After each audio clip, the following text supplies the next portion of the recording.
Davis. Troy Davis. I am. Troy Davis. Troy Davis. I am. Trayvon Martin. Trayvon Martin. Why are we here today, brothers and sisters? For two questions.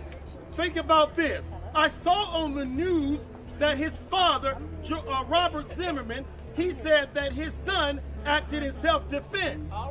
He said that his son was attacked by Trayvon Martin. Well, let's take a look at this.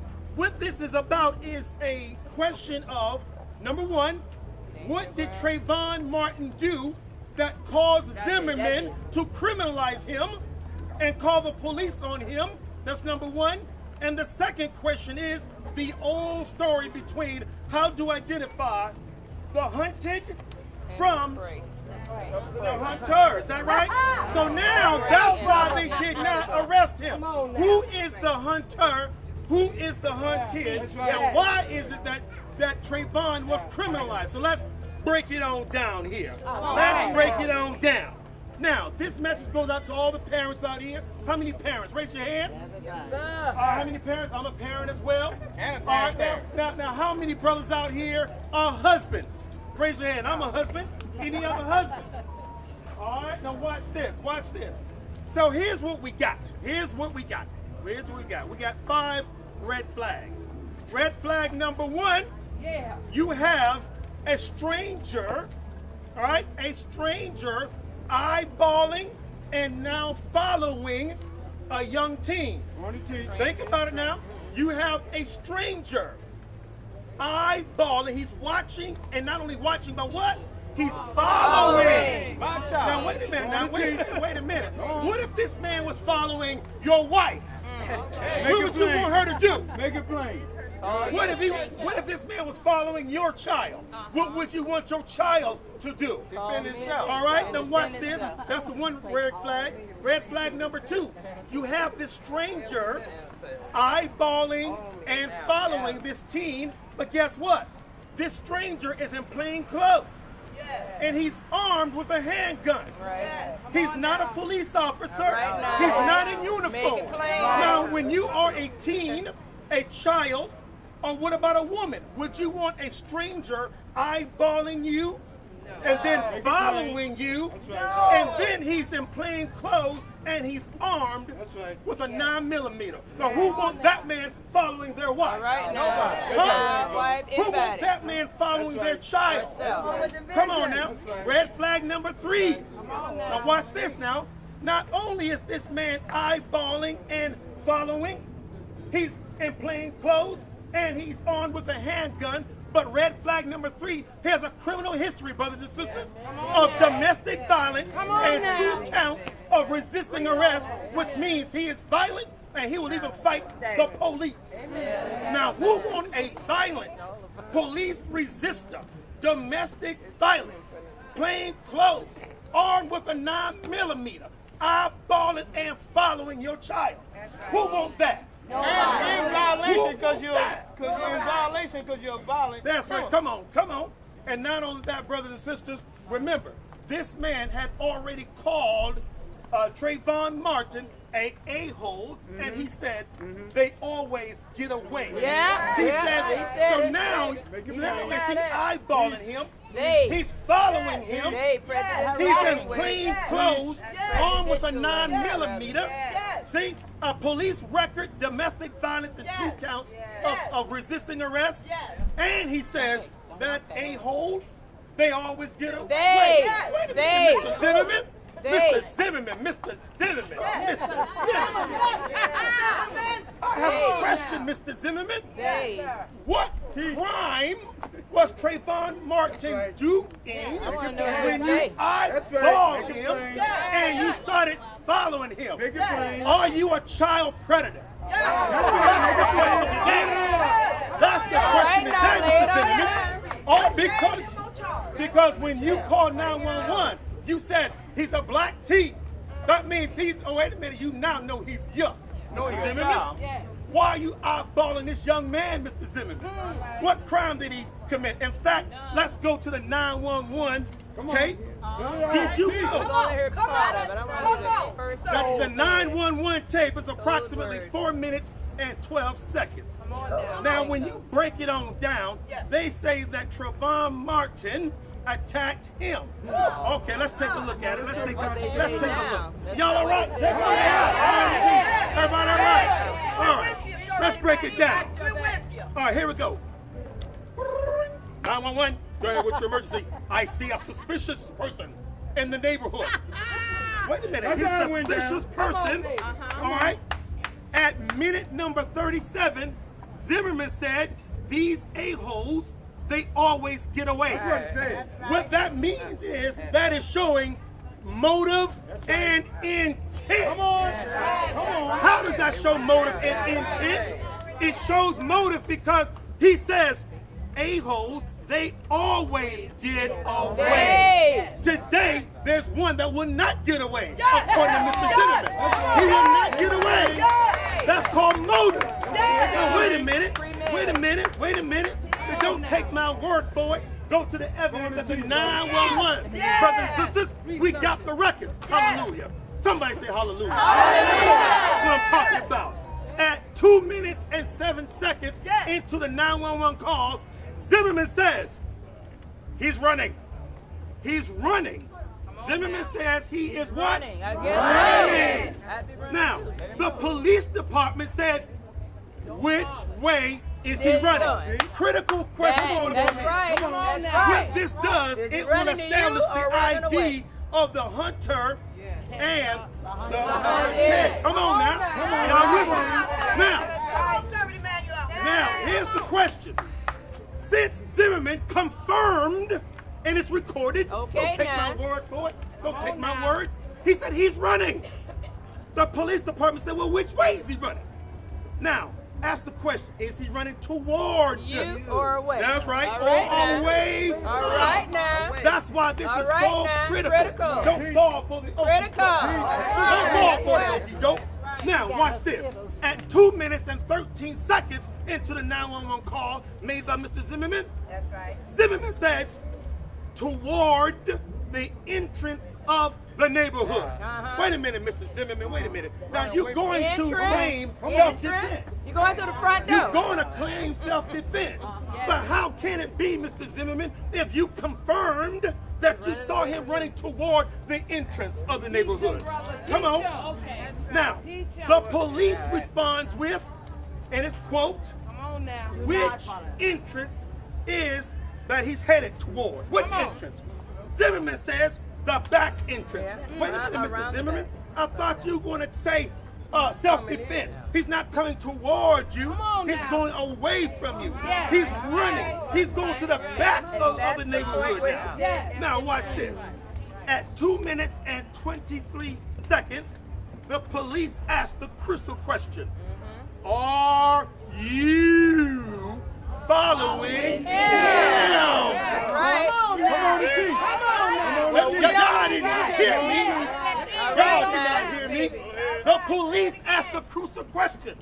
Are you following him? Not is he following you, but are you following him? Come on, Mr. Zimmerman. The world wants to know. You killed a black child. And we want to know what's going on here. Now, now, are you following him? This is critical. Zimmerman says, yep. I am following him. I'm the big dog today. You see, I'm following him. Yeah. Now, the police says, okay, we don't need you to do it. All right. Come on. The police said what? We don't need you to do that. Right there, that's called out number one. This is the father talking to Mr. Zimmerman's heart. The police told you, Mr. Zimmerman, you don't need to do that. Mr. Zimmerman, the father was on your side trying to give you a way out, Mr. Zimmerman. You don't need to follow this man who committed no crime, Mr. Zimmerman. Come on. And Mr. Zimmerman says, okay. Okay. That's what he said. I thought the man was going to take good advice, brothers and sisters. But let's see what happened. Let's see what the record shows. Not my word, but the record. The record says that at 2 minutes and 37 seconds into Zimmerman's 911 call, that Zimmerman says again, he ran. Wait a minute, 2 words, profound. Ran is what tense? Past tense. Past tense. The man is running. Ran. Gone. All right, Mr. Zimmerman. At 3 minutes and 5 seconds into the call, Zimmerman gives the police directions to where his white truck is parked near some mailboxes. Why is that so critical in the 911 call? Because it establishes the fact that Zimmerman was following him in a vehicle, and then he left the safety of his own vehicle and got on foot. And he got on foot and went out. I'm coming, Trayvon. I'm coming. All right. I'm coming. Somebody say hallelujah. Hallelujah. Justice And today. they always get away. So Hallelujah. this one not going. Now that Zimmerman from his own mouth said my truck is parked somewhere by the mailboxes. I got out my vehicle. I'm on foot. Where he at? Remember, he's a stranger. Eyeballing, following. Is that right? In plain clothes, armed with a 9mm, right? Domestic violence and 2 counts of resisting arrest. Already said to Trayvon, these a-holes, they're always get away. Not today. Not today. So let's move on. Y'all all right? Yeah. All right. Let's go for it. At 3 minutes and 18 seconds in this 4-minute phone call, Zimmerman says, I don't know where the kid is. I don't know. It's on the tape. It's on the tape. I don't know where the kid is, which means he's looking for who? Who's looking for who? The hunter's looking for the game. Trayvon looking for him, or is he looking for Trayvon? I don't know where the kid is. Trying to how to get out of his crazy way. All right, let's move on. 3 minutes and 40 seconds into the 911 call, the police says, do you just want to meet with them, the police, right at where the mailbox is? And Zimmerman says, yeah, that's fine. But, at 3:46 in the conversation, the police says, all right, George, I'll let them police know that you'll be out there. At 3:48 in the call, Zimmerman said, could you have the police and I'll tell them where I'm at. So you have the police call me by cell phone, and I tell the police where I am. Because they tried to set it up so where he will meet them by the mailbox. He's waiting by the mailbox. This is out number 2. But Zimmerman didn't want to wait by the mailbox for the police. So he said, how about this? How about if I give you the cell phone number, they can contact me by phone, because you know he's hunting now, right? He's hunting. He's hunting. Now, there's one part, here it is. I left out a part. At 3:18, the police says, what address are you parked in front of? Remember, he left his white truck, right? All right. What address are you parked in front of? Zimmerman says, I don't know. It's a cut through. So I don't know the address. I don't know where I am right now. I don't know where the truck is parked. It's a cut through. I had to get out my car and go after this man. So now here we are. We have a dilemma. Now your wife, I'm going to go ahead and wrap it on up. Your wife, your child, your son, or your daughter sees a stranger eyeballing them, following them, armed with a 9mm. He's in plain clothes. He's not police. Already has domestic violence, 2 counts of resisting arrest. That means he will fight the police, and already singled you out to be an a-hole. They're always getting away. That's a dangerous man. Now, let's be real. Let's say any one of you, all you beautiful sisters out here, let's say you are running for your life from this stranger, armed and dangerous. Won't even listen to the police. You running. and he corner you. Okay, now. He corner you. What would a cat Wait do? a minute, wait a minute. What would a Any cat do? logical, reasonable person, What would a if cat somebody is running and they corner the running, fleeing person, Gotta come out. will there be a confrontation? Most definitely. Who here will fight? Who here will fight if somebody and you and you run? You ain't got nowhere to go. And now he cornered you. right. What are you going to do? Right. What are they talking about? Yourself. What are they talking No, about? I'm gonna stand What are my they talking about? ground. Zimmerman had a bloody nose. Doggone right, he should have had a bloody nose. Stand my ground. He chasing a child, a kid, a student that was already documented, confirmed that the student, the child, the teen was running, fleeing for his life. Zimmerman cornered the boy. What you want him to do? What do you want the man to do? So why in the world are they on Zimmerman's side, armed and dangerous, police records, a stranger fighting a team? Come on now. And as I end, brothers and sisters, remember, while Trayvon Martin was going through the neighborhood in America, he was not breaking into a home. He was not breaking into a car. He was not snatching a purse. He was armed with Skittles. That's right. Wasn't under the influence, but do we know whether or not Zimmerman was under the influence? No. Why we don't know? They didn't test him. They didn't do a toxicology. They didn't test him, brothers and sisters. And as I close, I just want you to know this could happen to you. This could happen to any female. This could happen to myself, to my 15-year-old son. So as I end, I will simply say, I am Trayvon Martin. Hallelujah, and I love you all. Thank you. All right. Hallelujah. Thank you, sir. We ain't have no balloon left.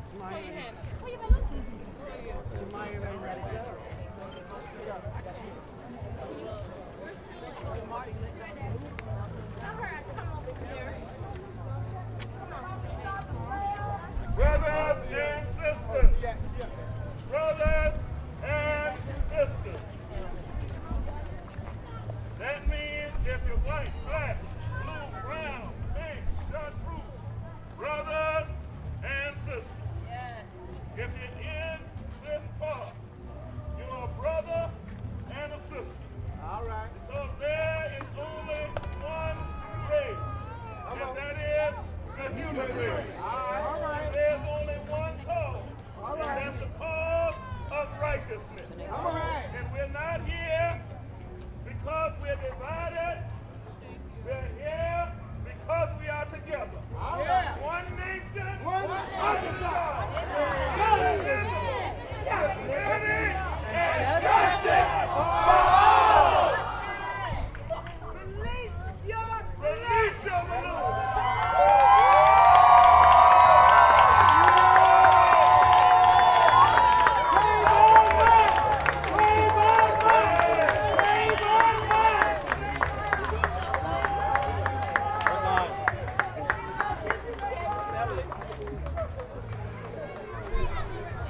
I'm gonna give you a couple of words, and I want you to listen to this, because an informed people cannot be denied their freedom. If you watch the tape of him being brought in the police department, he has on his same clothes. It's 30 minutes later.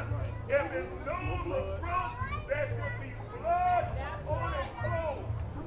If I was beating you and on top of you, and you shot me, there should be blood on your clothes. If you were in front of me and I shot you with a 12-millimeter pistol, That's there right. should be That's blood right. on your Now clothes. that's a word right there. If there is no blood on your clothes, there should be shackles on your wrists. That's right.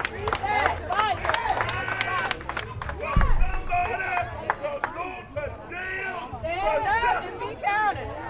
This is still America. And somebody child has died